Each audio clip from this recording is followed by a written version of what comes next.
Good afternoon each and everyone. हम पढ़ रहे हैं जीएसटी सी एंटर, न्यू चैप्टर स्टार्ट कर रहे हैं अपन। चैप्टर का नाम है प्लेस ऑफ सप्लाई। नोट्स में आपको मिलेगा पीओएस प्लेस ऑफ सप्लाई। अब प्लेस ऑफ सप्लाई क्यों इंपॉर्टेंट है sir?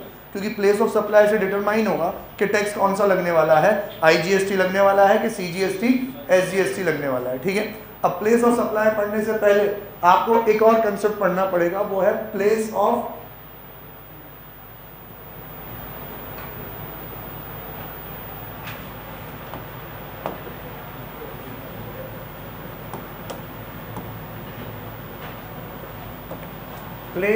Supplier and place of supply, जिसमें ये कंसेप्ट तो बहुत सिंपल है। प्लेस ऑफ सप्लायर और प्लेस ऑफ सप्लाई मतलब क्या कि यार अगर ये दोनों सेम स्टेट में है, जिस स्टेट का सप्लायर है वही स्टेट में सप्लाई हो रही है, तो क्या लगेगा सीजीएसटी एसजीएसटी। लेकिन ये किसी और स्टेट का है और प्लेस ऑफ सप्लाई जो बहुत पूरा चैप्टर पढ़ने के बाद अपन डिटरमाइन करेंगे कौन सी स्टेट है। ये दोनों अगर डिफरेंट स्टेट है तो फिर ये क्या है, आईजीएसटी। समझ में आया कि नहीं? अब प्लेस ऑफ सप्लायर मीन्स जहां पे वो रजिस्टर्ड है। प्लेस ऑफ सप्लायर क्या है? जहां से वो रजिस्टर्ड है, वही क्या है, प्लेस ऑफ सप्लायर। और प्लेस ऑफ सप्लाई तो सर ये तो नॉर्मल सेंस में ये होना चाहिए था, जहां पे वो सप्लाई कर रहा है वही क्या होना चाहिए, प्लेस ऑफ सप्लाई होना चाहिए। पर ट्रांजैक्शन बहुत अलग अलग कॉम्प्लेक्स नेचर के होते हैं। बेसिक रूल तो यही है कॉमन सेंस वाला, क्या कि मैं राजस्थान का हूँ और मैं मेरा माल बेच रहा हूँ गुजरात में। मीन गुजरात की कोई पार्टी है, उसने मुझे ऑर्डर दिया, मैंने माल डिलीवर वहाँ कर दिया। तो अब प्लेस ऑफ सप्लायर क्या है, राजस्थान। प्लेस ऑफ सप्लाई क्या है, गुजरात। तो ये तो क्या हो गई, आम जिंदगी। अब आम जिंदगी के साथ मेंटोस वाली जिंदगी में बहुत सारे लेवल आएंगे। नूब्स हो गया, प्रो, अल्ट्रा प्रो, लेजेंड करते करते आगे चलेंगे अपन। ठीक है, इसमें आपको दो सेक्शंस पढ़ने हैं, एक है सेक्शन 10 और एक है section 12। It is just like time of supply. Time of supply में सेक्शन 12 और 13 पढ़ा ना आपने, तो 12 में पढ़ा time of supply of goods, 13 में पढ़ा आपने time of supply of service. अब यार थोड़ा नंबर चेक करो, 10 और 12, 10 तो कंपोजिशन हो गया और 12 time of supply of goods हो गया। तो वापस से 10 और 12 कहाँ से आए, आईजीएसटी एक्ट क्या है, section 10 of IGST act, section 12 of IGST act. समझ में आया? ये भी वैसा ही है, section 10 place of supply of goods, section 12 place of supply of services. Sir बीच में ये 11 कहाँ रह गया? नहीं, वापस से वो स्ट्रीम ही दूसरी थी। वो स्ट्रीम किसकी थी, सीजीएसटी की थी। वहाँ 7 से आप चले थे, 7, 8, 9, 10, 11, 12, 13 सब पढ़ लिया अपन ने। ये एक दूसरी मुख्य धारा है, कौन सी वाली, आईजीएसटी वाली। यहाँ पे आईजीएसटी के सेक्शन है, section 10, 11, 12, 13। Section 10 place of supply of goods excluding import and export. Import export 10 में कवर नहीं हुआ, तो इंपोर्ट और एक्सपोर्ट के लिए कौन सा आया, 11 है, place of supply of goods in case of import and export. ये आपके सिलेबस में नहीं है। ठीक है, फिर आया 12 place of supply of services excluding import और export. 13 place of supply of services in case of import and export. Done. हाल फिलहाल हमें क्या पढ़ना है, 10 और 12 पढ़ना है। क्लियर? आईजीएसटी एक्ट के सिर्फ ये दो सेक्शन पढ़ेंगे, पूरा एक्ट नहीं पढ़ेंगे। ठीक है, नहीं होगा ना बेटा, सीजीएसटी में ये क्यों होगा?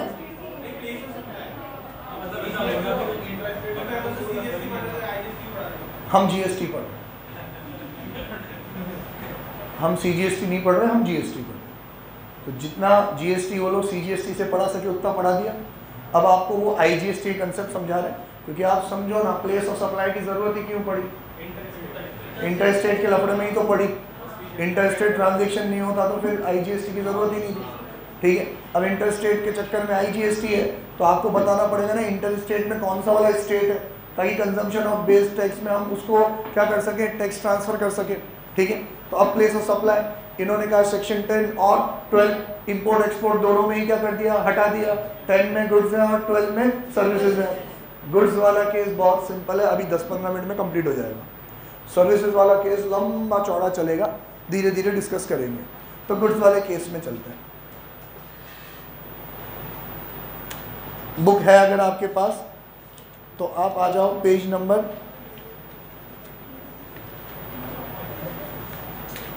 4.11।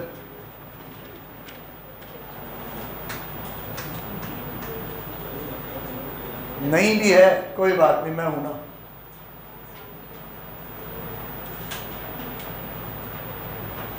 आई डोंट नो कौन से पेज पे ढूंढ लो। प्लेस ऑफ सप्लाई पढ़ाने के लिए उसको डिटरमाइन करने वाले कुछ factors, it is just like कि मुझे अगर आपको डेप्रिसिएशन पढ़ाना है तो मुझे आपको पहले 3 फैक्टर समझाने पड़ेंगे। एक कॉस्ट ऑफ असेट, दूसरा स्क्रैप वैल्यू ऑफ असेट, तीसरा यूजफुल लाइफ ऑफ असेट। तो ये 3 फैक्टर समझने पड़ेंगे। सेम तरीके से प्लेस ऑफ सप्लाई पढ़ने के लिए 4-5 चीज़ें समझनी पड़ेगी। अभी प्लेस ऑफ सप्लाई नहीं पढ़ा है, उसको सपोर्ट करने के लिए कुछ पिलर्स पढ़ रहे हैं। तो proxies for determining place of supply of service.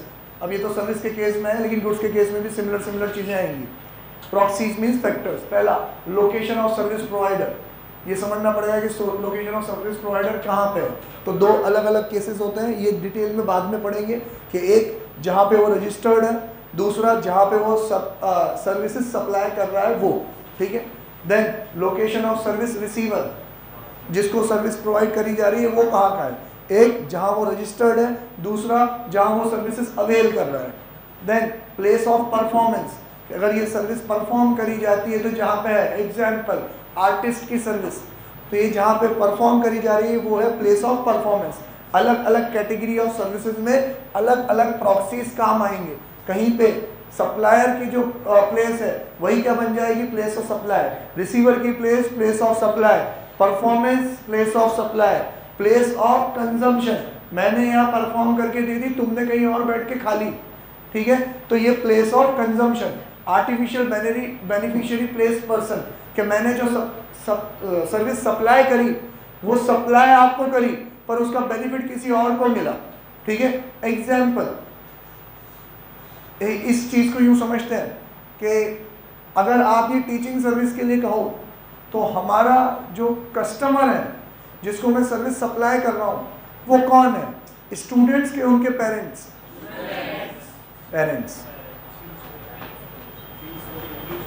तो कौन है कस्टमर, पेरेंट्स। पर बेनिफिशियरी कौन है, आप लोग। समझ में है। तो वो चीज़ कि कौन एक्चुअल बेनिफिशियरी है, आप लोग।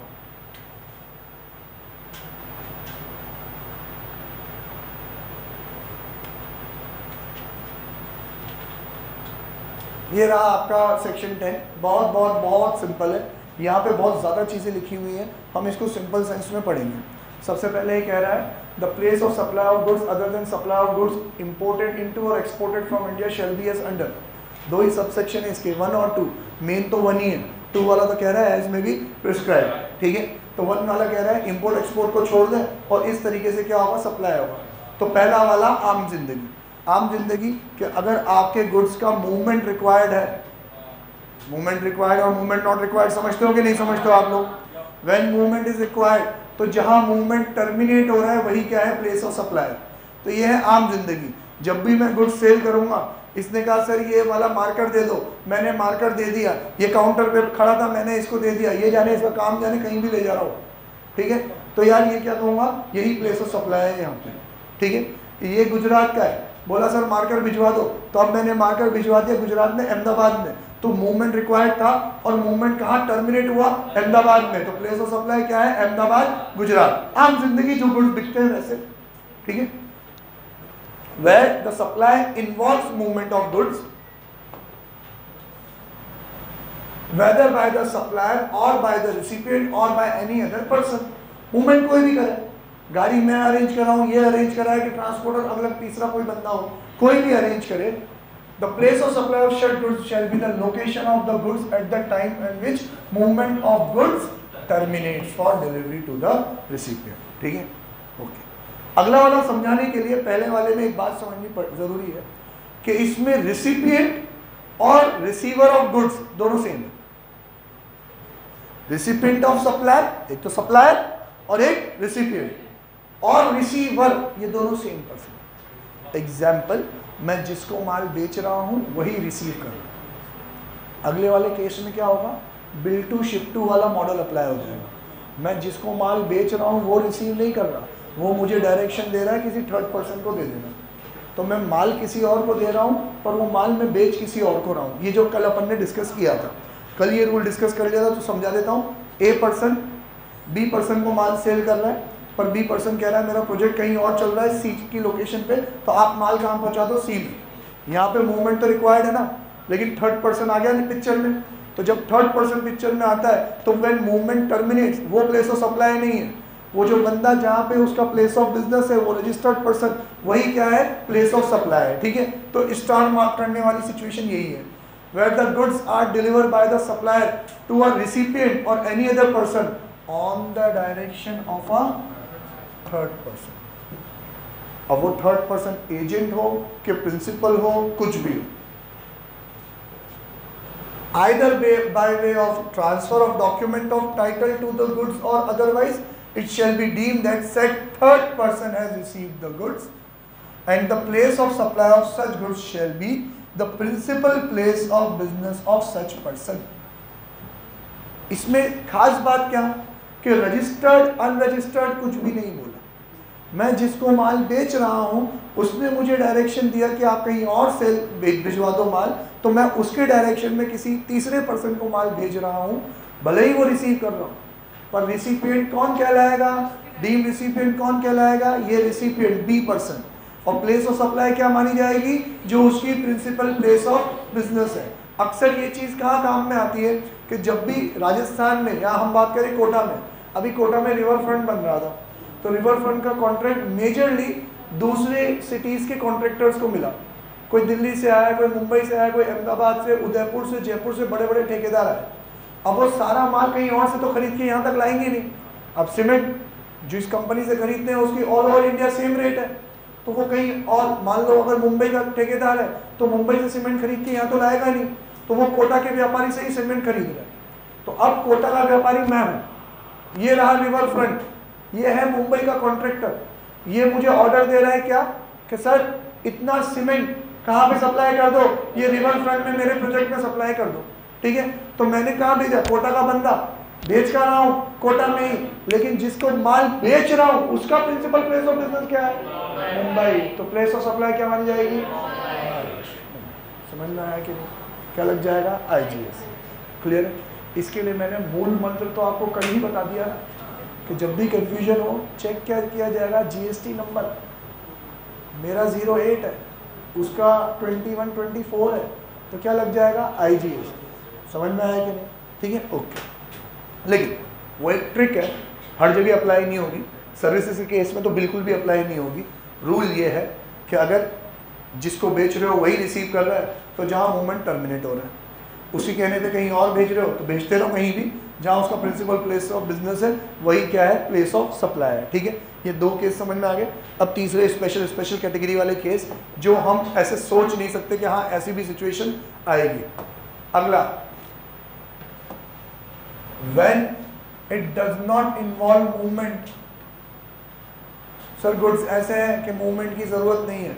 एग्जाम्पल, मैंने एक मशीन इसको किराए पे दे रखी थी, लीज पे, तब तक तो वो सर्विस चल रही थी, क्योंकि किराए पे देना है तो सर्विस। 5 साल के किराए के बाद, सर्विस के बाद हम दोनों में एग्रीमेंट हुआ कि ये मशीन तू खरीद ले। अब इसने वो मशीन वहीं पे क्या कर ली, खरीद ली। अब इसने मशीन खरीद ली तो मेरे को मूवमेंट रिक्वायर्ड है क्या, मूवमेंट रिक्वायर्ड नहीं है। If movement is not required, तो जहाँ पे डिलीवरी हुई है, जहाँ पे वो चीज़ पड़ी है, वही क्या है, प्लेस ऑफ सप्लाई है। ठीक है, location of such goods at the time of delivery to the receiving, मतलब ये फिर से टाइम ऑफ सप्लाई की तरह है। Movement of goods required, movement of goods not required. When movement of goods required, commencement of movement, time of supply. When movement of goods is not required at the time of hand over. अब यहाँ पे ये जो time है ना, वो time change होगी, क्या बन गया, प्लेस बन गया है। व्हेन मूवमेंट इज रिक्वायर्ड, तो वहाँ कमेंसमेंट था, यहाँ टर्मिनेशन है, place of termination of movement. वहां पे था eight the time of handover, यहाँ पे है at the place of handover. यहाँ पे आपने उसको हैंड ओवर किया। समझ में आया कि नहीं? नेक्स्ट अगला एग्जाम्पल लो। अगले एग्जाम्पल में क्या हुआ कि ये है महाराष्ट्र का, भाई इसको कोटा में अपना ब्रांच ऑफिस डालना है। तो कोटा में ब्रांच ऑफिस डालना था, तो इसने कोटा में मेरी एक बिल्डिंग खरीद ली। अब बिल्डिंग तो सर जीएसटी के परव्यू में आती नहीं, पर बिल्डिंग इसने फुली फर्निश्ड खरीदी। तो फर्नीचर जीएसटी के परव्यू में आता है, जीएसटी के स्कोप में आता है। तो मैं फर्नीचर का बिल जीएसटी वाला बनाऊंगा। तो मूवमेंट ऑफ गुड्स रिक्वायर्ड है क्या? नहीं, जहाँ पे है वहीं पे क्या हो गया? Hand over. तो अब वो फर्नीचर कहाँ पे पड़ा था? महाराष्ट्र में। तो प्लेस ऑफ सप्लाई क्या मानी जाएगी? महाराष्ट्र में, सॉरी राजस्थान में था, तो प्लेस ऑफ सप्लाई क्या मानी जाएगी? राजस्थान मानी जाएगी। समझे कि नहीं? ठीक है। D, where the goods are assembled or installed at site। पहला वाला वापस समझाओ, बिल्डिंग वाला। ये महाराष्ट्र का है, मुंबई का। इसको अपना ब्रांच ऑफिस कहाँ बनाना था? कोटा में। तो कोटा में इसने मेरी बिल्डिंग परचेज कर ली। बिल्डिंग के साथ साथ विद फर्निश्ड बिल्डिंग खरीद ली इसने। बिल्डिंग भी था, उसमें फर्नीचर भी था। अब बिल्डिंग जीएसटी के स्कोप में नहीं आता, लैंड एंड बिल्डिंग पे जीएसटी नहीं लगता। तो बिल्डिंग तो 2 करोड़ की 30 होती, लेकिन फर्नीचर तो जीएसटी के स्कोप में आता है। तो फर्नीचर का 50 लाख का विद जीएसटी का मैंने बिल बना दिया। ठीक है। अब फर्नीचर तो बिल्डिंग के अंदर ही था ना, उसका मूवमेंट रिक्वायर्ड है क्या? नहीं। अब वो कहाँ पे हैंड ओवर किया? वहीं राजस्थान में, कोटा में, जहाँ पे बिल्डिंग थी। ठीक है। तो when movement is not required at the place of hand over. तो प्लेस ऑफ हैंड ओवर क्या है? कोटा राजस्थान। तो प्लेस ऑफ सप्लाई भी क्या है? कोटा राजस्थान। समझ में आया? बिल्डिंग नहीं, बात सुन, जब तो सिर्फ बिल्डिंग खरीदता, फर्नीचर ही नहीं होता, तो बिल्डिंग पे तो जीएसटी लगता ही नहीं है। तो जीएसटी में प्लेस ऑफ सप्लाई की बात बिल्डिंग पे तो राइज होती ही नहीं है। अब तू खुद ही बता, तू उस बिल्डिंग के अंदर फर्नीचर कहाँ से लाया? राजस्थान में कोटा से किसी फर्नीचर के व्यापारी से तूने फर्नीचर खरीदा। ठीक है। अब हुआ क्या कि ये बंदा तो कहीं और का है ना, और फर्नीचर भी कहीं और से आ रहा है। इसने उसको कहा कि ये फर्नीचर कहाँ पहुंचा दो? मेरे इस बिल्डिंग में पहुंचा दो। तो एक पर्सन कह रहा है कि थर्ड पर्सन को क्या दे दो? डिलीवरी दे दो। तो उसका प्लेस ऑफ प्रिंसिपल बिजनेस कहाँ पे है? महाराष्ट्र। तो प्लेस ऑफ सप्लाई फिर क्या मानी जाती? महाराष्ट्र मानी जाती। समझ में आया कि नहीं आया? ठीक है। अब ये फर्नीचर रेडीमेड नहीं खरीद रहे। अगले एग्जाम्पल में आता है, सर ये फर्नीचर रेडीमेड थोड़ी खरीदा है, इसने तो बिल्डिंग खरीदी, फिर फर्नीचर वहां पे बनवाया। यही ऐसा ही होता है। अब अगर फर्नीचर वहां पे बनवाया तो ये डी वाला आएगा, इंस्टॉल्ड और असेंबल्ड। तो जिस साइट पे इंस्टॉल्ड हुआ, असेंबल्ड हुआ, वही क्या है? Place of supply. समझ में आया कि नहीं? रेडीमेड खरीदता, मान लो मैं स्वास्तिक फर्नीचर हाउस हूँ भाई, ठीक है, इसने मेरे को वो दे दिया ऑर्डर, मैंने यहीं से बनाया, वहाँ डिलीवर कर दिया, तो मूवमेंट रिक्वायर्ड और नॉट? Movement required. और मैं उसको दे रहा हूँ कि थर्ड पर्सन को दे रहा हूँ, उसकी प्लेस पे कहीं और दे रहा हूँ मैं, तो bill to ship to model हो गया। तो प्लेस ऑफ सप्लाई क्या होता है? मुंबई। ठीक है। और इसने मेरे को जो स्पेसिफिकेशन दिए उसमें मैंने लकड़ी भेजी, लकड़ी भेज के कारपेंटर भेजा, उसने वहीं पे सारा ढांचा वाचा फिक्स किया, और फिर अब मैंने इसको हैंड ओवर कर दिया। तो ये कौन सा हुआ? इंस्टॉल्ड एंड असेंबल्ड वाली केस हो गई है। तो इस केस में जहाँ पे इंस्टॉल्ड एंड असेंबल्ड है वही प्लेस ऑफ सप्लाई है। तो अब प्लेस ऑफ सप्लाई क्या है? कोटा राजस्थान। फर्क समझ में आ रहा है कि नहीं?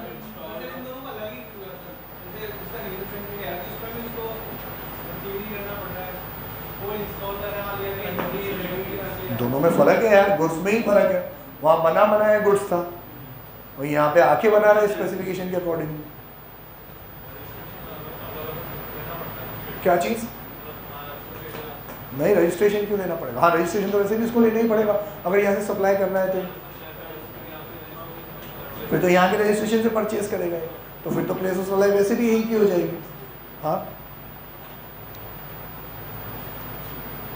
लेकिन अगर मान लो इसने यहाँ पे ब्रांच ओपन नहीं करी, यहाँ पे कोई गेस्ट हाउस है, तो फिर उस केस में यहाँ का रजिस्ट्रेशन थोड़ी लेगा सेपरेटली, यहाँ से कोई सर्विस थोड़ी प्रोवाइड कर रहा है। यहाँ पे तो सिर्फ इसकी क्या है? प्रॉपर्टी है, और इस प्रॉपर्टी को वहाँ पे सिर्फ रजिस्टर करवा देगा। वो भी अगर गुड्स मेंटेन कर रहा है तो, गुड्स मेंटेन नहीं कर रहा तो फिर वो भी जरूरत नहीं।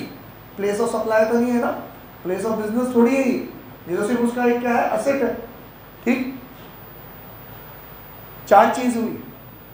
When movement required, termination, delivery to third person, principal place of business, movement not required at the time of at a place of delivery, ठीक है। और fourth assembled and installation, place of assembled and installation. Common sense वाले हैं सारे, हाँ, सिर्फ B वाला case जो समझना पड़ा अपन, बाकी सारा कॉमन सेंस वाला है। मूवमेंट रिक्वायर्ड तो जहां मूवमेंट हुआ वहां, ठीक है। मूवमेंट नॉट रिक्वायर्ड तो जहां हैंडओवर किया वहां, असेंबल एंड इंस्टॉलेशन तो जहां असेंबल इंस्टॉलेशन किया वहां, सब कुछ सिंपल है। सिर्फ थर्ड पार्टी वाले केस में ही आपको याद रखना पड़ेगा कि जहां पे बंदा रजिस्टर्ड है, जो प्लेस ऑफ बिजनेस है, प्रिंसिपल प्लेस ऑफ बिजनेस, वही क्या है, प्लेस ऑफ सप्लाई है, ठीक है। अगर मैंने इंस्टॉल कहीं और करा है, गुजरात में इंस्टॉल करा है, गुजरात से कोटा आ रहा है, तो मूवमेंट रिक्वायर्ड है ना फिर तो।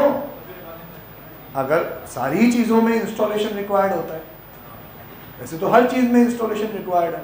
वो साला किंडर जॉय का खिलौना आता है, उसमें भी इंस्टॉलेशन रिक्वायर्ड होता है कि नहीं। आप अपने यहाँ इंस्टॉलेशन करके मूवमेंट कर रहे हो तो मूवमेंट रिक्वायर्ड है, तो ए में चले गए आप। और वहाँ जाके इंस्टॉलेशन कर रहे हो बड़ी बड़ी मशीनों में जो होता है, तो फिर नहीं है, ठीक है। अब ये एसी का इंस्टॉलेशन जो रिक्वायर्ड होता है ना, इसमें ये एक सेपरेट सर्विस हो जाती है। एसी मैंने किसी और से खरीदा, इंस्टॉलेशन मैंने किसी और से करवाया, ठीक है। अगर सर इंस्टॉलेशन भी उसी से करवाया होता तो वो एसी का बिल अलग करेगा और सर्विस का बिल अलग करेगा। लेकिन जो सेंट्रलाइज एयर कंडीशनिंग सिस्टम होता है ना, वो अपन खरीदते नहीं है, वो तो फिर बिल्डिंग के कंस्ट्रक्शन के टाइम पे क्या होता है, इंस्टॉल्ड होता है। तो वो जिस बिल्डिंग में इंस्टॉल्ड हुआ है वही क्या है, प्लेस ऑफ सप्लाई। समझ में आया कि नहीं, ठीक है। ई ये वाला केस भी हम पढ़ चुके हैं, कौन सा, ऑन बोर्ड वाला, चाय वाला, ठीक है। Where the goods are supplied on board,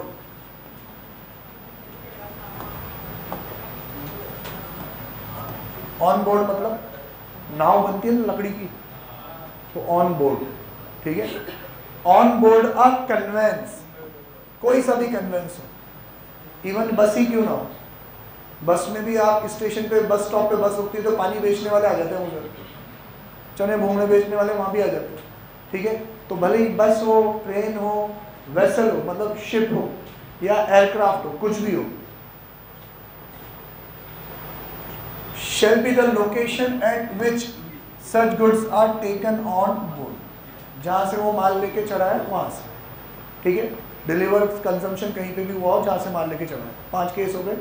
एक मूवमेंट रिक्वायर्ड, अब है ना इंपॉर्टेंट, इसमें पता है क्या है, कॉमन सेंस वाले सेक्शन से केस स्टडी आएगी, आप आराम से आंसर दे दोगे।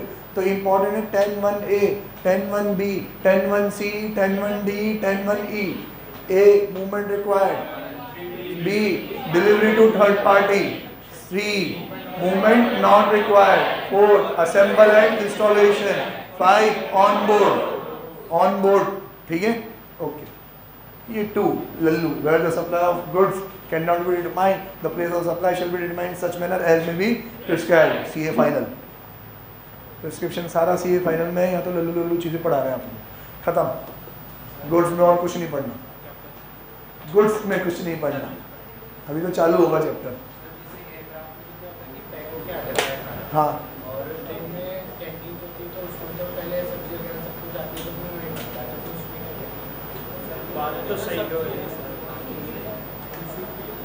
ये कह रहा है कि प्लेन में तो क्या होता है कि पैक्ड फूड ऑन बोर्ड होते हैं, तो उसमें तो रूल समझ में आ गया।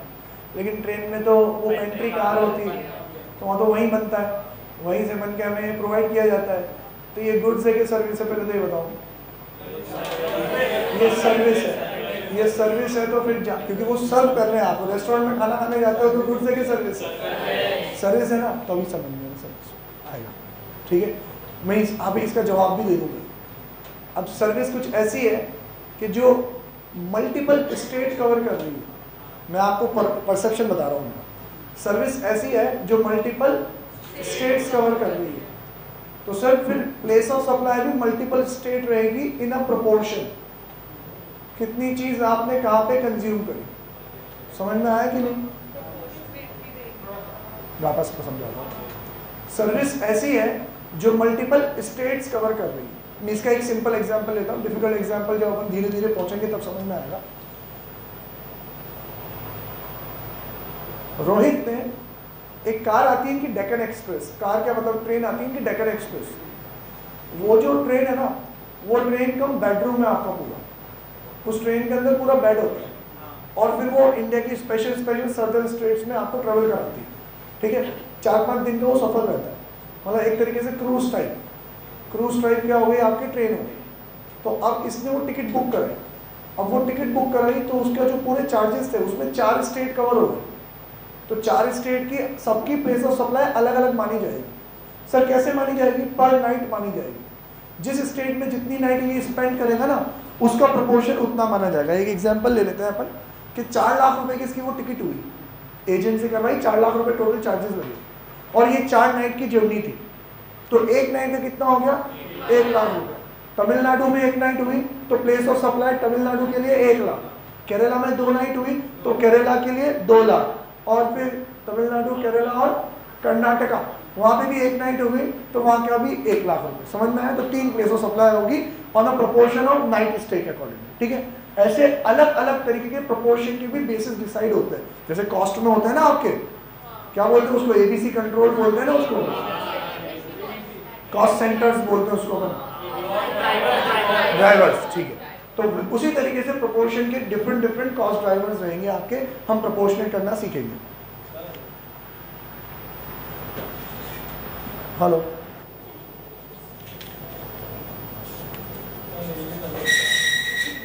जिसकी तबीयत खराब है पीछे जाके लेट जाओ। Page number 4.18 section number 12 important section है। एक एक रूल बहुत डिटेल में पढ़ने पड़ेंगे। आज से सारी चीज़ों का इंट्रोडक्शन होगा, डिटेल में जो फर्दर प्रोसीडिंग्स है वो कल पढ़ेंगे अपन। तो सेक्शन नंबर 12 पे आओ, पेज नंबर 4.18। ये गुड्स में जो पढ़ना था सब कुछ अपन ने आज पढ़ लिया, इसके बाद और कुछ भी नहीं पढ़ना।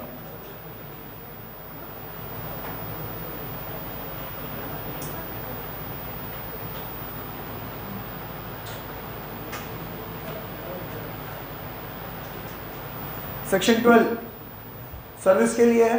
कौन सी सर्विस? जिसका इंपोर्ट एक्सपोर्ट से कोई नाता रिश्ता नहीं है, उसका सप्लायर और उसका रिसिपिएंट दोनों कहाँ के हैं भाई? इंडिया के हैं। सर्विस भी कहाँ प्रोवाइड करी जा रही है? इंडिया में प्रोवाइड। इवन सर्विस भी बाहर प्रोवाइड नहीं करी जा रही, ठीक है। तो उनके लिए the provision of this section shall apply to determine the place of supply where the location of supply of services and location of recipient of services is in India. दोनों के दोनों कहाँ के हैं? इंडिया के हैं। पहला, the place of supply of service except the service specified in subsection 3 to 14। अब 3 to 14 जो अपन डिटेल में पढ़ने वाले हैं वो services special category of services वाली है। ट्रांसपोर्टेशन की सर्विस, ब्यूटी ट्रीटमेंट की सर्विस, परफॉर्मेंस वाली सर्विस, ये सारी स्पेशल कैटेगरी की सर्विस है। अब जिनके लिए स्पेसिफाइड रूल्स बनाए गए हैं उनके लिए तो वो रूल एप्लीकेबल हो जाएंगे। बाकी जो 2 है ये जनरल रूल अप्लाई होगा। वापस बोलो, 3 से 14 में स्पेशल नेचर ऑफ सर्विस है, उनके वहाँ पे 3 to 14 में स्पेशल रूल्स बनाए गए हैं। तो वो जो स्पेशल रूल्स प्रोवाइड हुए हैं उनके ऊपर वो रूल एप्लीकेबल होंगे। उनको छोड़ के 3 से 14 में कितने लोग आ गए भाई? सर 3 से 14 में मेरे हिसाब से 12 सर्विसेज आ गई। उन 12 सर्विसेज को छोड़ के दुनिया भर में जितनी भी सर्विसेज है उनके ऊपर कौन सा रूल अप्लाई हो जाएगा? सबसेक्शन 2 अप्लाई हो जाएगा। क्लियर है? ओके। तो पहला, जब सर्विस कौन सी हो, पढ़े कि पहले 3 to 14 वाली पढ़ लें? कुछ भी इजी नहीं है। मैं पहले ये पढ़ाऊँ कि पहले वो पढ़ाऊँ? दोनों जब पढ़ लेंगे तब उलझन तो पैदा होगी और ये उलझन रिवीजन में ही निकलेगी। तो पहले धीरे धीरे धीरे धीरे चीज़ें एक्सेप्ट करते जाओ, जो डाउट हो वो पूछते जाओ। या फिर एक काम करते हैं, 3 to 14 वाली है ना, अपन सर्विसेज पढ़ लेते हैं। इसमें क्या होगा, ताकि जब आप मुझसे आड़े टेढ़े सवाल पूछोगे ना तब मैं कह सकूँगा कि यार ये तो 3 वाले में है, ये 4 वाले में, वहाँ पूछ लेना, ठीक है। तो पहला वाला, place of supply of services a directly relation to immovable property. आपकी जो सर्विस है ना वो ऐसे कैटेगरी की सर्विस है जो किसी प्रॉपर्टी को बिलोंग करती है। प्रॉपर्टी को बिलोंग मतलब आप आर्किटेक्ट हो तो आर्किटेक्चरल कंसल्टेंसी जो प्रोवाइड कर रहे हो किसी इंसान से रिलेटेड थोड़ी हो, तो प्रॉपर्टी से रिलेटेड है। आप इंटीरियर डेकोरेटर हो तो आप किसी प्रॉपर्टी को डेकोरेट कर रहे हो, ठीक है। आप कॉन्ट्रैक्टर हो तो आप किसको कंस्ट्रक्ट कर रहे हो? Immovable property. तो जब आपकी जो सर्विस है वो किसी इमूवेबल प्रॉपर्टी से डायरेक्टली रिलेटेड है तो सिंपल सा रूल है, फिर तो प्लेस ऑफ सप्लाई क्या मानी जाएगी, जहां पे वो इमूवेबल प्रॉपर्टी होगी, ठीक है। Including service provided by architect, interior decorator, surveyors, engineer, other related experts और estate agents, any service by way of grant of rights or use of immovable property or for carrying out or coordination of construction work। सब में नीचे rule यही लिख देगा, place of supply क्या है, place of immovable property. अब इसमें वन बाय वन देखो, आर्किटेक्ट समझ में आ गया, इंटीरियर डेकोरेटर समझ में आ गया, सर्वेयर भी समझ में आ गया, जो लोग क्या करते हैं सर्वे करते हैं, ठीक है, ओके। सर्वेयर बहुत अलग अलग नेचर के होते हैं। एक सर्वे मैंने ये करवाया कि मेरी इतनी बड़ी ज़मीन में पानी कहाँ से निकलेगा, तो मैंने ये सर्वे करवाया। एक सर्वे मैंने ये कराया कि यहाँ वास्तु के हिसाब से मुझे बिल्डिंग कहाँ बनानी चाहिए, किस डायरेक्शन में, तो अलग अलग नेचर के सर्वे होते हैं, ठीक है। तो ये सर्वे है। Engineers and other related expert, समझ गए आप लोग, ठीक है। देन एस्टेट एजेंट, ब्रोकर, दलाल जिसको अपन बोलते हैं, ठीक है। Any service provided bye grant of rights of use of immovable property, मतलब ये कह रहा है लीज और रेंट, मैंने मेरी प्रॉपर्टी किराए पे दी है, तो अब मैं सर्विस कहाँ दे रहा हूँ, जहाँ मेरी प्रॉपर्टी है। सिंपल, आप कहीं के भी हो, मतलब अब वही मुंबई वाली फर्म ने मेरी एक दुकान किराए पे ले ली, तो उसका प्रिंसिपल प्लेस ऑफ बिजनेस कहीं और हो, लेकिन उसने मेरी शॉप किराए पे लिया है, उसने मेरा गेस्ट हाउस किराए पे लिया है, तो मैंने सर्विस कहाँ प्रोवाइड करी, जहाँ पे मेरा शॉप, जहाँ पे मेरा गेस्ट हाउस है। क्लियर है ये, ठीक है।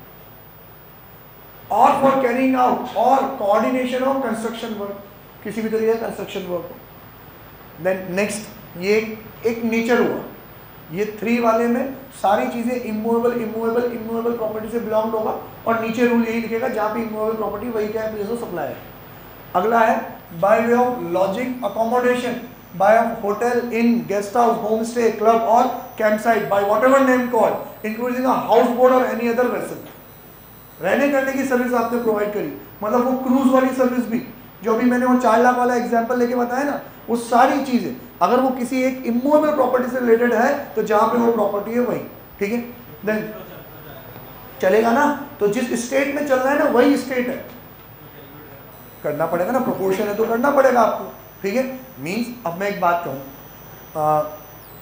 बड़ी बड़ी ऑर्गेनाइजेशन होती है, मतलब यूँ समझ लो कि आपके जो स्कूल्स हैं, अगर आपकी स्कूल्स की भी मल्टीपल ब्रांचेस होती है ना, तो रिपेयर एंड मेंटेनेंस के लिए एक आर्किटेक्ट बुक कर लेते हैं, जो architect time to time visit करते हैं और इनको ये कंसल्ट करते हैं कहाँ पे क्या रिपेयरिंग की ज़रूरत है, और फिर जब वो रिपेयरिंग के काम चलता है तो उनको वो करते हैं, क्या बोलते हैं, सुपरविजन रखते हैं उसके ऊपर कि काम प्रॉपरली हो रहा है कि नहीं हो रहा। आज मेरा काम तो पढ़ाने का है, मैं बिल्डिंग के रिपेयर एंड मेंटेनेंस में क्या समझूँ, मैं कंस्ट्रक्शन में क्या समझूँ, तो जो बंदा काम कर रहा है वो कैसे भी मुझे चला के चला जाएगा, तो मैंने एक थर्ड पार्टी को अपॉइंट कर दिया कि सर मैंने इस कॉन्ट्रैक्टर को कॉन्ट्रैक्ट दे रखा है रिपेयर एंड मेंटेनेंस का, आप आके चेक कर लेना कि सही कर रहा है कि नहीं।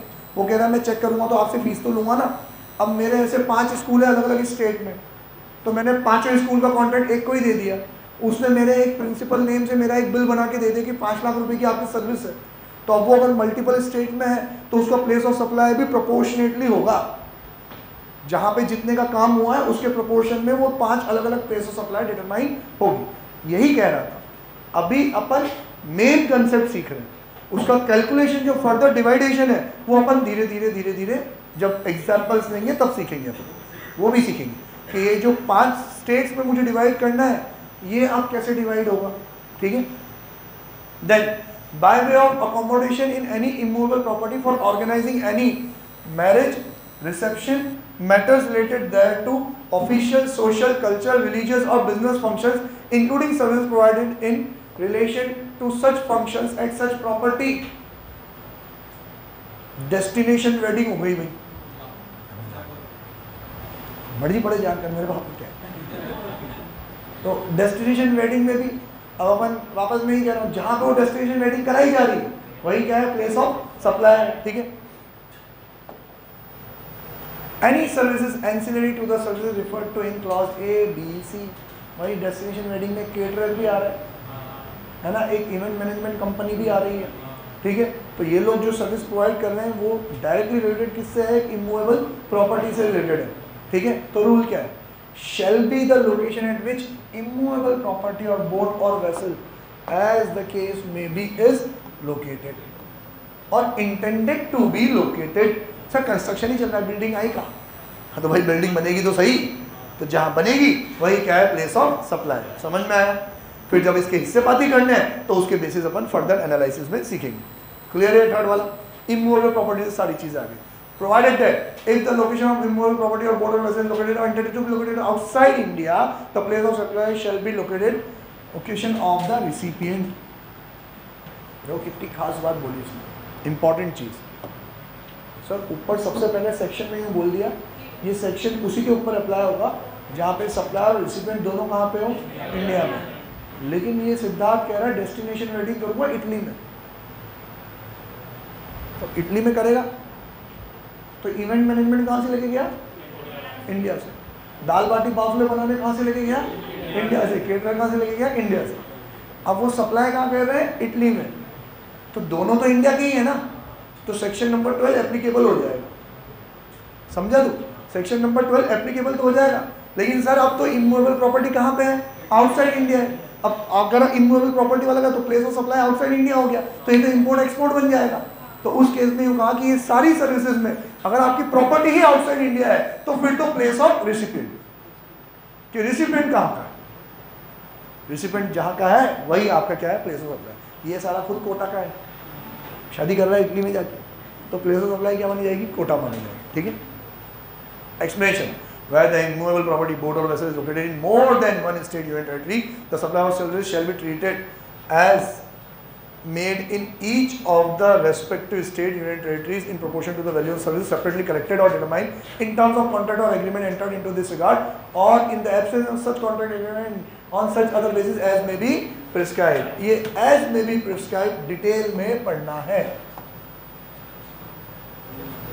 बहुत सिंपल उन्होंने रूल बनाया कि अगर आपका ये जो अलग अलग प्लेस ऑफ इमूवेबल प्रॉपर्टीज़ है, आपकी जो बोट है, जो वेसल है, ये मूव कर रही थी और हम उसके ऊपर सप्लाई करे जा रहे थे, तो प्लेस ऑफ सप्लाई कोई एक स्टेट नहीं हो सकती, मल्टीपल स्टेट्स होंगी।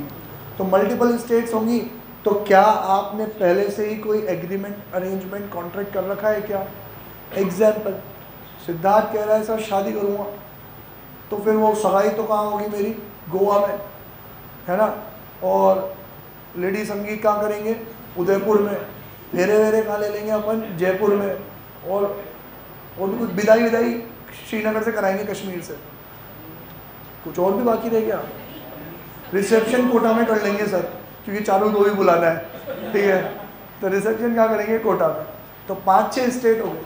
अब मैं हूँ इवेंट क्या बोलते हैं, इवेंट मैनेजमेंट कंपनी। तो मैंने कहा देख, गोवा के लगेंगे 1 करोड़, जयपुर के लगेंगे 2 करोड़, उदयपुर के लगेंगे 3 करोड़, और श्रीनगर के लगेंगे 4 करोड़, और कोटा वाला इवेंट फ्री। ठीक है? 10 करोड़ के टोटल तेरा खर्चा रहेगा। तो ये एग्रीमेंट पहले हो गया।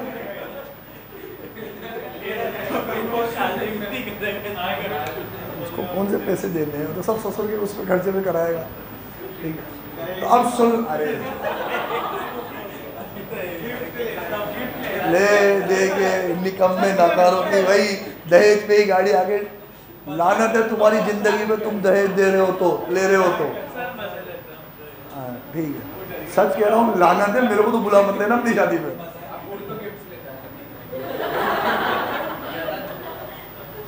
गिफ्ट का है ना, गिफ्ट का एक इनकम टैक्स में डेफिनेशन है गिफ्ट की।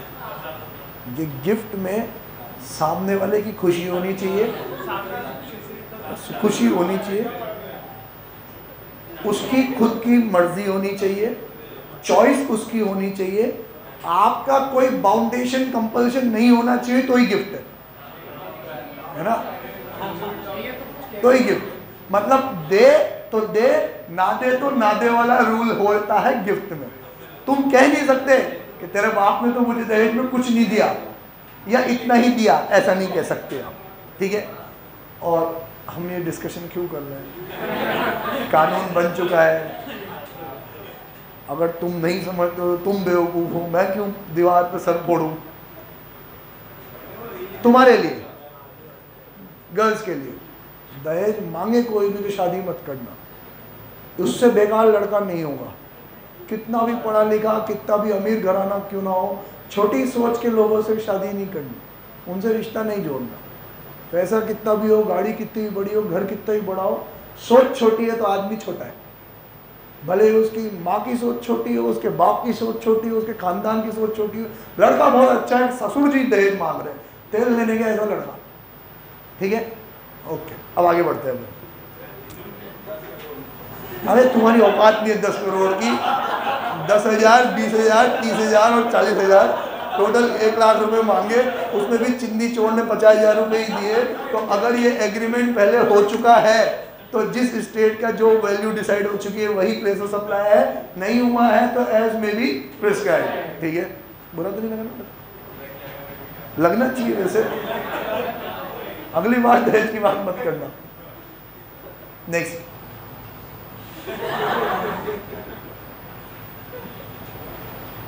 Place of supply of restaurant, catering services, personal grooming, fitness, beauty treatment, health services including cosmetic or plastic surgery shall be location where। अब ये सारी चीज़ें परफॉर्म करनी पड़ती हैं, तो जहाँ पे परफॉर्म हुई है वहाँ पे, मतलब मान लो अब इसकी दुल्हन मेकअप कराएगी इटली में, पर उसकी लीपापोती यहीं करके भेजा अपन ने, तो जहाँ पे परफॉर्मेंस हुई है वही क्या है, प्लेस ऑफ सप्लाई है। समझ में आया, ठीक है।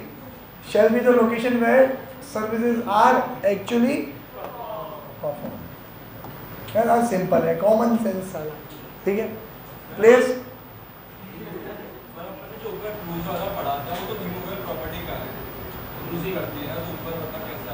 कैसे,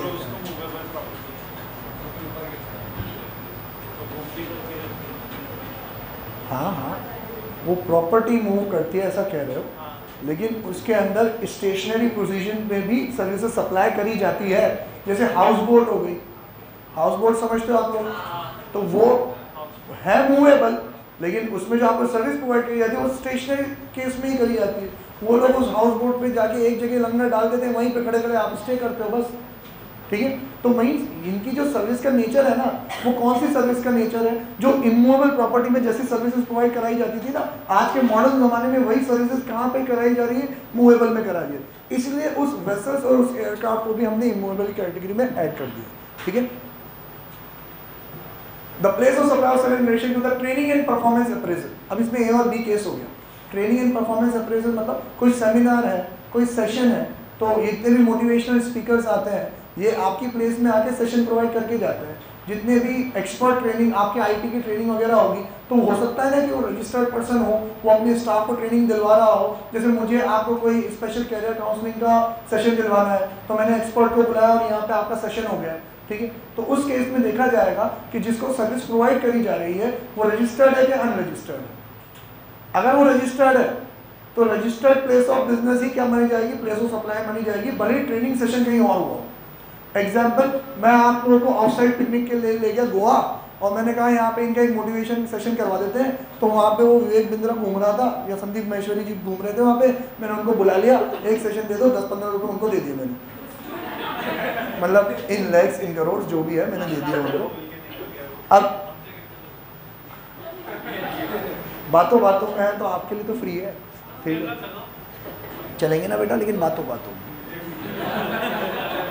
आपके पास है, हमारे पास, आपको पता है हमारे पास एक पावर है, इमेजिनरी पावर, हम आंख बंद करके कहीं भी पहुंच सकते हैं, ठीक है। तो अब क्या हो, तेरे को कहीं पहुंचना है, इम्पोर्टेंट है, हाँ कोई बात नहीं, एक मैसेज आएगा उसमें एक पिन होगा, वापस कॉल करके पिन बता देना उनको, फिर से कॉल आ जाएगा। जो मर्जी पढ़ना है करो, मेरे पास बहस करने का टाइम नहीं होता, जाओ कॉल करो। अब ये जो सर्विस अवेल करी, ये अवेल करी बीसीसी में, लेकिन इसका प्लेस ऑफ परफॉर्मेंस कहाँ पर है, गोवा में, ठीक है।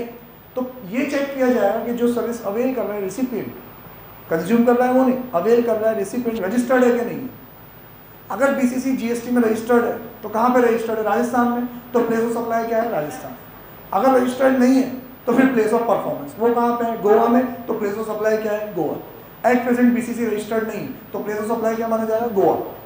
समझ में आया कि नहीं, ठीक है, okay. A registered person shall be the location of such person, a person other than registered person shall be the location where the services are actually perform. याद हो रहा है ना, सिंपल सिंपल सी चीजें सारी। हम 3, 4, 5 कर चुके हैं। Place of supply of services provided by way of admission to a cultural, artistic, sporting and scientific, educational, entertainment event. वो अभी पिछले साल जस्टिन बीबर आ गए थे यहाँ, हाँ अभी आया था। अभी तो कोई आ रहा है। कौन आ रहा है? वो नहीं, कोई तुम समझ गया ना क्या हो रहा है? ठीक है, तुम किसी म्यूजियम में गए, वहाँ तुम अपने आप को कांच में देख के ज़्यादा अमेज हो रहे हो। ठीक है, तुम कैसी किसी अम्यूजमेंट पार्क में गए, किसी नेशनल पार्क में गए, सिनेमा में गए, कहीं भी गए तुम जहाँ पे एडमिशन की टिकट लगती है, ठीक है, तो वहाँ पे प्लेस ऑफ सप्लाई क्या बन जाएगी? जिस जगह वो लोकेटेड है, बस वही। ठीक है, तो यही कह रहा है where the event is actually held।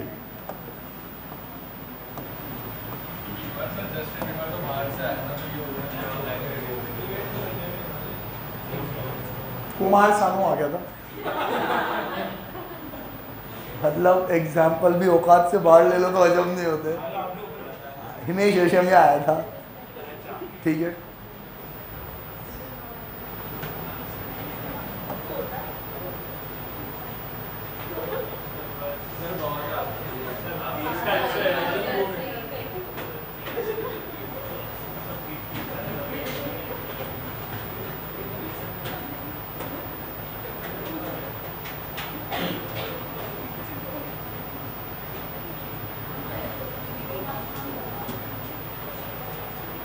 देखो मेरी बात सुनो, 6 और 7 में 6 और 7 पढ़ने में बिल्कुल सेम लगता है, लेकिन एक छोटा सा फर्क है।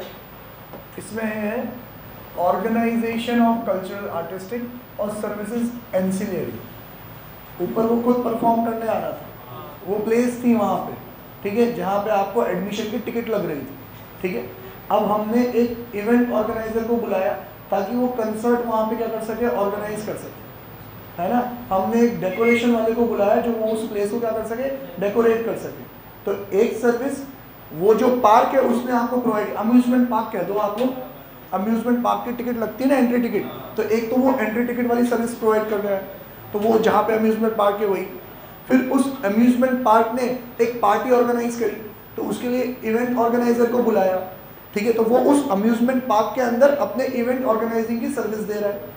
उसने एक फ्लावर डेकोरेशन वाले को बुलाया, तो वो अपनी सर्विस प्रोवाइड कर रहा है। तो 7 वाला उस इवेंट ऑर्गेनाइजेशन और उस फ्लावर डेकोरेशन वाले के लिए, समझ में आया? तो उनके लिए भी रूल क्या है कि भाई आप जहाँ पे ये सर्विस प्रोवाइड कर रहे हो ना, वहीं की बात कर रहे हैं हम कि ये ए और B in relation to the conference, experience और सर्विस एंसिलरी। पहला, अगर ये चीज़ किसी रजिस्टर्ड पर्सन को दे रहे हो तो लोकेशन ऑफ सच पर्सन, और रजिस्टर्ड पर्सन को नहीं दे रहे हो तो फिर अदर देन रजिस्टर्ड पर्सन है, तो फिर तो क्या हो जाएगी, जहाँ पे वो परफॉर्म करी जा रही है। Shall the place where the event is actually held, and if the event is held outside India, the place of supply shall be the location of the recipient, जहाँ का वो है बंदा। ठीक है, मीन्स कहीं ना कहीं इंटरकनेक्शन रहेगा, जो रूल ऊपर थे वो यहाँ पे भी रहेंगे। हमें एक पूरा फ्लो चार्ट बनाना पड़ेगा, कौन से सर्विस के लिए क्या रूल है, नहीं तो हम क्या करेंगे, इधर का रूल उधर डाल के आ जाएंगे। ठीक, लास्ट कौन सा हो गया, 7 हो गया ना, 8, 9, 10, 11 पढ़ा लें दो। चलो ठीक है, बाय, टाटा, सी यू।